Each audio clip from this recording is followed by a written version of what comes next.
Alright guys, sa mapagpalang araw sa inyong lahat, meron tayong reaction video dito kay Rob Trip. Alright, Liderato sa Senado, ikinatuwa ng paglagda ng pagtapyas ni PBM sa bansang pondo ng sa 2025. Alright, intro muna tayo guys. Alright guys, sa mapagpalang araw sa inyong lahat. Positibo na ang pagtanggap ng liderato ng Senado sa paglagda at naging sa pagtapyas ng Pangulong Ferdinand Marcos Jr. sa pambansang pondo ng 2025.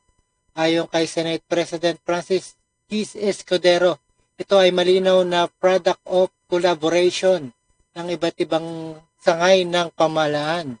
Alright, panoorin po natin guys ang paglagda ng ating PBBM. Produkto ng tunay na kolaborasyon. Ganito ay nilarawan ni Senate President Francis Keith Escudero ang nilagdaang 2025 national budget. Ayon sa leader ng Senado, hindi lang mga opisyal ng pamahalaan ang aktibong nakibahagi dito, kundi maging ang iba't ibang sektor at publiko. Ito anya ay nagpapakita na umiiral ang demokrasya at may malakas na sistema ng checks and balances sa gobyerno. Ayan, wag lang gamitin na itong ating pondo sa 2025 ng ating mga tatakbong senador dyan. At baka magamit at kawawa ang sambayanan Pilipino at pera po ng taong bayan yan. Alright? Sa mambabatas, bagaman nais ng dalawang kapulungan ng Kongreso na panatilihin ang kani-kanilang mga inisyatiba at pag-amyenda, walang sangay ang naghahari at nagdidikta sa isa pa. Lahat ng nagpahayag ng magkakaibang opinyon. Alright guys, dapat ibigay talaga sa mga pondo na kailangan ng ating pamahalaan. At ito ay para lumaganap ang ating negosyo sa Pilipinas. Pananaw at mungkahi tungkol sa GAA ay mahusay na kinuha at naging bahagi ng proseso. Ito ay dumaan sa masinsinang pagtalakay kung saan isinaalang-alang ang katotohanan na marami ang pangangailangan ngunit kakaunti lang ang pondong mapagkukunan.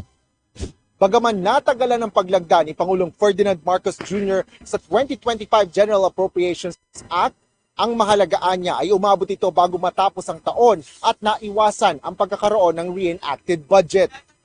Para naman kay Senate Committee on Finance Chairperson Grace Poe, ang pagveto ng Pangulo sa ilang mga items sa GAA ay nagpapakita lang ng kahalagahan ng disiplina sa pananalapi.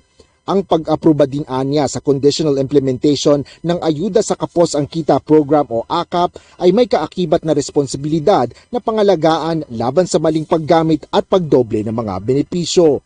Sa pangkalahatan, tiwala si Senador Poe na hindi lamang mapipigilan ng budget sa taong ito ang maling paggamit ng mga pampublikong pondo, ngunit masisiguro rin na ang paggasta ng pamahalaan. Dapat ang paggasta ng pamahalaan ay nasa tama at ipondo talaga sa mga nangangailangan ng ating bansa.